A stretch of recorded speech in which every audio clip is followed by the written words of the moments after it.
जब पशुओं को मिलेगा प्यार और मिल्को मोर पशु आहार तो दूध बहेगा, मुनाफा बढ़ेगा। मिल्को मोर पशु आहार। हमारे देश की वित्त मंत्री निर्मला सीतारमण लगातार 7वीं बार बजट पेश कर रही हैं। अलग अलग सेक्टर्स की बात कर रही हैं। इसमें जो मुख्यतः जो फोकस की बात की गई है, युवाओं के लिए रोज़गार, किसान की बात की गई है, महिलाओं की बात की गई है। इसको हम विस्तार से समझेंगे। हमारे साथ दैनिक जागरण के 3 सीनियर जो एडिटर्स हैं और इसको आर्थिक मामलों की अच्छी समझ रखते हैं, बजट पर भी लगातार अपडेट बनाए हुए हैं। अनुराग जी हैं, स्कंद हैं और एसके सिंह सर हैं। तीनों जन से हम एक एक करके सेक्टर वाइज बात करेंगे। मैं अनुराग सर से शुरू करता हूँ। क्या है अब तक जो अपडेट आया है बजट में, वो क्या क्या आया है? मुझे तो इस बात को समझना ऐसे पड़ेगा कि मोदी सरकार का ये तीसरे कार्यकाल का बजट है। 282 सीट, 303 सीट और 240 सीट्स। मुझे लगता है कि थोड़ा बहुत 240 सीट्स का प्रभाव बजट में दिखाई देता है। सरकार ने जो 4 जातियाँ लास्ट टाइम कही थी, गरीब, युवा, अन्नदाता और महिला, उनका रिफ्लेक्शंस बड़ा स्ट्रांगली का है। सरकार ने 9 पॉइंट्स पहले तय कर दिए थे कि हम किसे किसे देंगे, लेकिन युवाओं को लेकर भी सरकार ने योजनाएँ थोड़ी बढ़ाई हैं।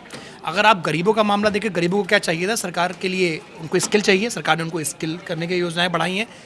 सरकार ने उनको बेसिकली जो गरीब कल्याण अन्न योजना है उसे पैसा बढ़ा दिया सरकार ने, 5 साल के लिए बढ़ा दिया उसको। अगर बात हम युवाओं की करते हैं तो सरकार ने एम्प्लॉयमेंट की स्कीम बढ़ाई। इसमें एक बड़ी स्कीम जो आई है जिसमें एम्प्लॉयर और नियोक्ता वाला जो मामला सरकार ने कहा है कि उनमें 2 साल तक सरकार EPFO में अंश दान करेगी, वो सरकार के लिए स्कीम लाई। मैन्युफैक्चरिंग और सर्विसेज को इस बार तवज्जो, क्योंकि मैन्युफैक्चरिंग पर बहुत ज़्यादा ध्यान लगा रहा था, मतलब सर्विसेज भी सरकार ने ध्यान देने की कोशिश करी कि सर्विस भी स्ट्रांग हो। महिलाओं के लिए भी सरकार कई योजनाएं लेकर आई है, बार बार वेलफेयर स्कीम की सरकार ने बात करी है। क्योंकि सरकार ने जो पहली स्टार्टिंग करी उनकी स्पीच, उसमें पहली जो घोषणा एग्रीकल्चर को लेकर लेके आए, यानी किसानों के लिए 1.2 लाख करोड़ रुपए का आउटले, सेंट्रल आउटले सरकार ने घोषित किया। इनमें सरकार ने जलवायु परिवर्तन को ध्यान में रखा। सरकार ने कहा कि हम कैसे पैदावार बढ़ाएं, हमारा ध्यान इस पर होगा। जलवायु परिवर्तन का इम्पैक्ट फसलों पर पड़ रहा है, उससे कैसे निपटा जाए, सरकार ने उसकी पूरी योजना बताई। सरकार ने कहा हम 32 ऐसी फसलें लेके आ रहे हैं, ऐसी होंगी जिनसे हम ये कर पाएंगे कि वो फसलें क्लाइमेट चेंज के हिसाब से उनका बदलाव हो सके। मुझे लगता है एक बड़ा विवेकपूर्ण बजट है, इसमें कोई असहमति नहीं होनी चाहिए बड़ा, क्योंकि लेकिन लास्ट टाइम के मुकाबले आंध्र प्रदेश और बिहार, चूँकि जो इम्पैक्ट बजट का दिखता है वो दोनों ही राज्यों के लिए स्कीम आई। आंध्र प्रदेश का पोलावरम जो प्रोजेक्ट है उसके सरकार ने पैसा दिया। पोलावरम बड़ा महत्वपूर्ण प्रोजेक्ट रहा है, उससे कृष्णा नदी का वाला मामला है वो सॉल्व भी होगा। किसानों की लाइफलाइन वहाँ बोलते हैं आंध्र प्रदेश के अंदर, उससे बड़ा फ़ायदा होगा। बिहार के अंदर आप जाएंगे तो बिहार में उन्होंने कॉरिडोर्स की घोषणाएं करी हैं, उद्योग धंधों के लिए घोषणाएं करी, पुल के लिए घोषणाएं करी, नए एयरपोर्ट के लिए घोषणाएं करी। तो इस पूरे बजट में ये दिखता है कि थोड़ा बहुत 240 सीट्स का इम्पैक्ट भी है, लेकिन अब तक जो बातें आई हैं वो बड़ी विवेकपूर्ण बजट दिखाई देता है मुझको। बिल्कुल, लगातार रोजगार की भी बात हो रही है, तो उस पर जो अपडेट आया है मैं स्कंद जी से जानूंगा कि एजुकेशन को लेकर क्या कहा है अब तक बजट में।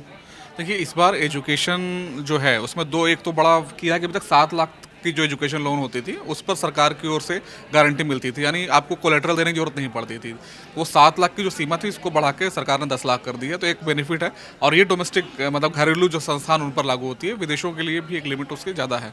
उसके अलावा जो इंटर्नशिप की स्कीम जो बनाई है, जो अनुराग जी ने जैसा बताया, वो एक टॉप 500 कंपनियां जो हैं देश की उनमें है। कैसे लागू होंगी इस पर थोड़ा सा बात चल रही, किस तरह से करेंगे, क्योंकि 5,000 रुपये की जो लिमिट है और सारी चीज़ों को लेके वो देखने वाला होगा। हालांकि चूंकि बाकी पैसा उन्होंने कहा है कि 10% रकम जो है वो CSR फंड से दे सकते हैं, तो कहीं कहीं कंपनियों के ऊपर उस तरह का बर्डन नहीं आएगा। और हो सकता है कि एक स्किलिंग की जो गैप है, जो कहते हैं कई बार होता है कि बच्चे जो इंस्टीट्यूट से निकल रहे हैं उनके अंदर वो स्किल्स नहीं है जो कि इंडस्ट्री को चाहिए, तो हो सकता है कि ये इंटर्नशिप स्कीम जो है थोड़ा उनको बेनिफिट दे। उसके अलावा इस बार PLI स्कीम जो एक बनाई इन्होंने, पहली बार एम्प्लॉयमेंट को PLI स्कीम से जोड़ा है, तो वो एक नया प्रयास दिख रहा है। उसमें पहले महीने की सैलरी है 15,000 का कैप है, जो भी होगा वो सरकार देगी। और इससे कोशिश उनकी है मैन्युफैक्चरिंग में, खास तौर पर कि मैन्युफैक्चरिंग में सबसे अधिक नौकरियां आने की उम्मीद है, तो मैन्युफैक्चरिंग को बढ़ावा मिले। अब इस बजट की जो सबसे बड़ी बात है वो भी नहीं आई है, क्योंकि वो हम सबको इंतजार है इनकम टैक्स में किस तरह रिलीफ आती है, तो हम उसका वेट करेंगे। बाकी जो जैसा कि अनुराग जी ने कहा कि ये बजट तो मोदी जी का है, लगता है मोदी सरकार का ही बजट है। थोड़ा असर जो एक माना जा रहा था कि सरकार के बैक अगेंस्ट जा रहा था, वो था बेरोजगारी का एक मामला था और यूथ वाला जो इशू था, उसको टैकल करने की कोशिश की गई है। और गठबंधन की जो 2 पार्टियां हैं, चाहे वो तेलुगु देशम पार्टी हो चाहे वो जदयू हो, दोनों की मांग थी कि बिहार और आंध्रा को स्पेशल स्टेटस दर्जा मिले, जो मना कर दिया उन्होंने। लेकिन बजट में उनकी इस जो मांग को पूरी नहीं किया गया था उसकी क्षतिपूर्ति करने की कोशिश की गई है। इसके अलावा लगातार जब भी कोई भी बजट आता है तो महिलाओं की बात होती है और किसानों की बात होती है कि उनको बजट में क्या मिला, क्योंकि काफ़ी उम्मीदें होती हैं। जो भी गरीब किसान हैं उनको काफ़ी उम्मीदें होती है कि एग्रीकल्चर में कुछ ना कुछ उनके लिए अच्छा मिले, चाहे लोन से रिलेटेड हो या किसी दूसरी चीज़ों से। तो एग्रीकल्चर में अब तक जो बजट में क्या क्या अपडेट आए हैं उसके लिए हम एसके सर से बात करेंगे। सर, जो एग्रीकल्चर सेक्टर है उसके लिए अब तक क्या अपडेट आए बजट में? देखिए, अभी जैसा अनुराग जी ने बताया कि मतलब कृषि के लिए मतलब कितना महत्वपूर्ण है सरकार के लिए कृषि, इसको आप इस बात से भी समझ सकते हैं कि सरकार ने जो 9 प्राथमिकताएं बताई हैं उसमें सबसे पहला जो पॉइंट है वो कृषि में प्रोडक्टिविटी बढ़ाने का है। और उसके लिए खास तौर से जो क्लाइमेट रेजिलिएंट बीज हो गए, फिर प्रोडक्टिविटी बढ़ाने के और दूसरे तरीके बताए गए हैं। तो ये कृषि पर फोकस सरकार का जो है वो दिखता है इससे कि मतलब वो पहला पॉइंट ही है कि जो सरकार पर ये आरोप भी लग रहा था कि सरकार किसानों की अनदेखी कर रही है बार बार, तो उसको शायद ये टैकल करने की कोशिश है कि जो किसानों को है उसको प्राथमिकता में पहले नंबर पर रखा गया है। ओवरऑल आप देखें तो मैं कहूँगा कि अभी तक जो वित्त मंत्री ने जो भी घोषणाएं की हैं वो लगता है कि ये लॉन्ग टर्म का बजट है और विकास को आगे तेज़ी से आगे बढ़ाने वाला बजट लग रहा है अभी तक ये। बिल्कुल। इसके अलावा अभी एग्रीकल्चर की हमने बात कर ली, मैं चाहूँगा महिलाओं और लड़कियों के लिए अगर कोई कुछ इस बजट में आया हो तो उस पर थोड़ा सा बताइए।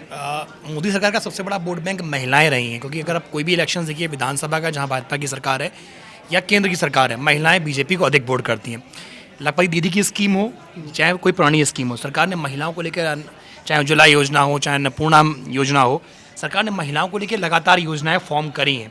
सरकार ने अब तक के जो बजट आया है उसमें 3 लाख करोड़ रुपए सरकार ने महिलाओं को दिए हैं। इसके अलावा सरकार ने सीडीबी की शाखाएं कही हैं, नेशनल पोस्ट पेमेंट की बात भी सरकार ने करी है, महिलाओं को स्किलिंग करने की बात भी सरकार ने करी है। इसके तहत कि महिला को स्किलिंग कैसे किया जाएगा, सरकार ने जो भी एक जहाँ पर भी सर्विसेज की बात कर रहे हैं उस सेक्टर में बढ़ावा देने के लिए, महिलाओं को नौकरियां देने के लिए भी कुछ योजनाओं का सरकार ने अप्रत्यक्ष तौर पर ऐलान किया, सीधे तौर पर ऐलान नहीं किया, अप्रत्यक्ष तौर पर ऐलान किया है। जहाँ पीएलआई इंसेंटिव स्कीम की बात आएगी वहाँ कई ऐसे रोजगार हैं जहाँ जो महिला केंद्रित ही हैं, सरकार उन स्कीम पर पैसा अधिक खर्चा कर देगी। मुद्दा है कि सरकार अभी तक जो बजट आया है उसमें तो महिलाओं के लिए 3 लाख करोड़ बस ये दिख रहा है, लेकिन इस लगता है दीदी स्कीम, मुझे लगता है सरकार उसमें कुछ पैसा और डाल सकती है आने वाले समय पर। और जैसे कि सरकार ने आवास योजना की बात करी, तो महिलाओं के लिए आवास योजना एक बड़ा फैक्टर होता है कि अपना घर अपना सपने की तरह। तो आवास का जो सरकार ने कहा है कि गांवों में आवास होगा और शहरी आवास योजना की सरकार कुछ एक्सटेंड करेगी, उसका प्रारूप क्या होगा ये भी क्लियर नहीं किया गया है कि क्या वो 2.5 लाख की स्कीम में छूट होगी या सिर्फ घर बनाए जाएंगे शहरी इलाकों में। तो वो महिलाओं के लिए एक बड़ा मतलब एक तोहफा टाइप का मामला दिख रहा है कि उस योजना को सरकार ने एक्सटेंड किया है और अपनी आवास योजना को आगे बढ़ाने की लगातार बात कर रही है। जहाँ खेती की बात भी है वहाँ पर भी चूँकि महिलाएं घर में गांवों के अंदर रूरल व्यवस्था है वहाँ पर भी मजबूती देने की कोशिश करी गई है, वहाँ पर भी इनडायरेक्ट महिलाओं को उसका फ़ायदा दिखाई देगा। बिल्कुल। सर्विस सेक्टर में कोई अपडेट आया है अभी तक? सर्विस सेक्टर में सबको जिस तरह के हम कहें बहुत बड़ा अपडेट नहीं है, क्योंकि सरकार का जो ज़्यादा फोकस इस बार मैन्युफैक्चरिंग को लेकर है। कि इंडिया की अगर आप बात करें तो सर्विस इकोनॉमी हमारी एक लंबे समय से काम कर रही थी, तो हम ये नहीं कहेंगे बहुत बड़ा कुछ डेवलपमेंट आया है। हाँ, ओवरऑल जो प्राइवेट सेक्टर के लिए जो चीज़ें होंगी या जो इंडस्ट्री के लिए होंगी वो कहीं ना कहीं, जैसे अगर हम बात करें जो इंडस्ट्री होती है उसमें सर्विस सेक्टर का बिजनेस कहाँ से आता है, वो ज़्यादातर इंडस्ट्रीज से आता है। तो उसके लिए एक बड़ा ऐलान है सरकार की ओर से, जो तमाम हब्स बना रहे हैं। साथ में जिस तरह के जो विवाद होते हैं तो उसकी एक बड़ी समस्या जो आईबीसी में मुकदमे जा रहे थे और फंस रहे थे, या आईबीसी बहुत ज़्यादा ओवरबर्डन्ड हो गई थी, मतलब इंसॉल्वेंसी एंड बैंक्रप्सी बोर्ड, तो वो जो है करीब 100 नए सेंटर बनाने की बात हुई है। और उससे कहीं ना कहीं जो एक बहुत ज़्यादा एक बर्डन था, एक बहुत ज़्यादा फंसे से रहते थे कि हाँ मतलब मुकदमेबाजी में फंस रही थी कंपनियां, उनको राहत मिलेगी। हाँ सर, इंफ्रास्ट्रक्चर में कोई आया है अभी अपडेट? इंफ्रास्ट्रक्चर में एक जो है अर्बन हाउसिंग को लेकर अभी तक दिखा है कि जो सरकार ने जो पीएम आवास योजना शुरू की थी अर्बन, मतलब उसको 2.0 कहा जा रहा है, तो उसके लिए उसको आगे बढ़ाने की बात है। और उसमें माना जा रहा है कि करीब 10 लाख करोड़ रुपए का इन्वेस्टमेंट आएगा उसमें, अर्बन हाउसिंग में। इसके बाद इसके अलावा अफोर्डेबल हाउसिंग में भी सरकार ने स्कीम की अनाउंस किया है। और एक चीज़ और है कि जो इंटरिम बजट में जो इंफ्रास्ट्रक्चर पर टोटल एक्सपेंडिचर था रेल रोड वगैरह सब मिला करके वो 11,11,000 करोड़ का था, तो उसको अभी मेंटेन किया गया है, उसमें अभी और कोई बढ़ोतरी नहीं की गई है। तो लेकिन ये अमाउंट भी ठीक कहा जा सकता है क्योंकि ये हमारे जीडीपी का लगभग 3.5% के आसपास है। जी, जैसा कि हमने जाना कि अब तक जो बजट में है महिलाओं किसानों की जो जो अपडेट्स आए वो हम आप तक लेकर आए। इसके अलावा अभी भी चल रहा है, बजट पेश कर रही है निर्मला सीतारमन।